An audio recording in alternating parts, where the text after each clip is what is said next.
Assalamualaikum warahmatullahi wabarakatuh. Perkenalkan, nama saya Dian Septiana dengan NIM 9900593, Program Studi Sistem Informasi Akuntansi, Fakultas Teknologi Informasi, Universitas Bina Informatika, tahun 2020. Di sini saya akan mempresentasikan studi struktur data tentang kunjungan pohon biner. Apa pengertian pohon biner? Pohon biner merupakan jenis pohon MR atau MR tree yang simpul cabangnya memiliki maksimal 2 anak. Karena anak dari suatu cabang maksimalnya hanya 2, maka anak cabang ini dinamakan cabang kiri atau cabang kanan. Karakteristik pohon biner atau binary tree adalah: pertama, setiap simpul paling banyak hanya memiliki 2 buah anak. Kedua, derajat tertinggi dari setiap simpul adalah 2. Tiga, dibedakan antara cabang kiri dan cabang kanan. Proses traversing dari sebuah binary tree artinya melakukan kunjungan pada setiap simpul pada suatu pohon biner tepat 1 kali. Dengan melakukan kunjungan secara lengkap, kita akan memperoleh informasi secara linear yang tersimpan dalam pohon biner. Secara linear dimaksudkan secara garis lurus atau searah. Dalam melakukan kunjungan pada sebuah pohon biner, kita akan memperlakukan hal yang sama pada setiap simpul pada cabang-cabangnya. Selanjutnya, apa saja jenis-jenis pohon biner? Yang pertama, full binary tree. Contoh gambarnya yang paling kiri ya. Binary tree yang tiap notnya kecuali leaf memiliki 2 child dan tiap subtree harus mempunyai panjang path yang sama. Kedua, complete binary tree. Contoh gambarnya yang sebelah kanan ya. Mirip dengan full binary tree, namun tiap subtree boleh memiliki panjang path yang berbeda. Not kecuali leaf memiliki 0 atau 2 child. Ketiga, skew binary tree. Contoh gambarnya yang paling bawah ya. Yakni binary tree yang semua notnya kecuali leaf hanya memiliki 1 child. Pembagian pada kunjungan pohon biner. Kunjungan pada pohon biner merupakan salah satu operasi yang sering dilakukan pada suatu pohon biner tepat 1 kali, atau binary tree transversal. Binary tree dapat diimplementasikan dalam C++.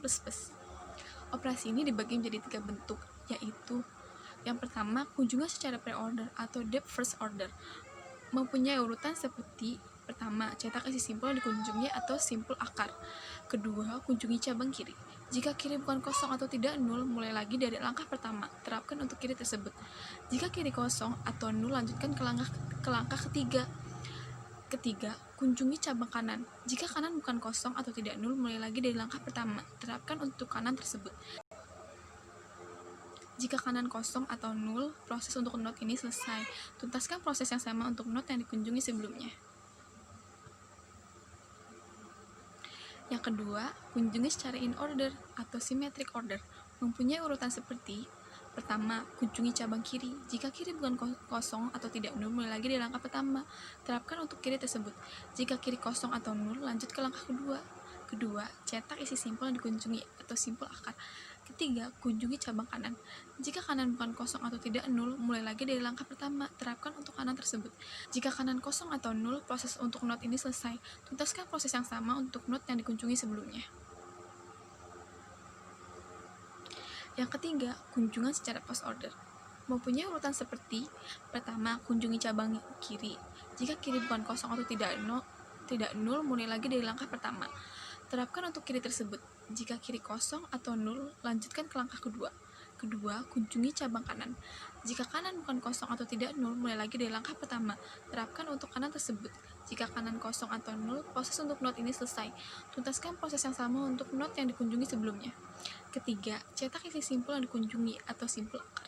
Pada ketiga cara kunjungan di atas, kunjungan ke cabang kiri dilakukan terlebih dahulu, baru kemudian kunjungan ke cabang kanan. Dengan orientasi semacam ini, ketiga kunjungan di atas disebut dengan left to right oriented atau LRO.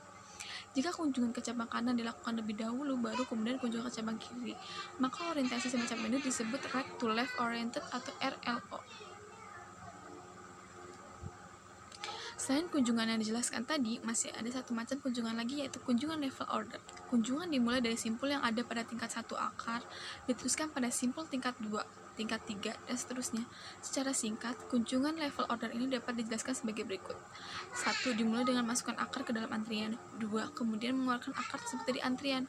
Pada saat akar tersebut dikeluarkan dari antrian, cabang kiri dan kanan secara berturut-turut dimasukkan ke dalam antrian. Dengan kata lain, jika suatu elemen dikeluarkan dari antrian, maka cabang kiri dan kanan dari elemen yang baru saja dikeluarkan dimasukkan ke dalam antrian. Contoh pohon biner dalam kehidupan sehari-hari. Dalam kehidupan sehari-hari, tree dapat dilihat dari pohon silsilah keluarga. Tingkat yang tertinggi disebut juga sebagai root.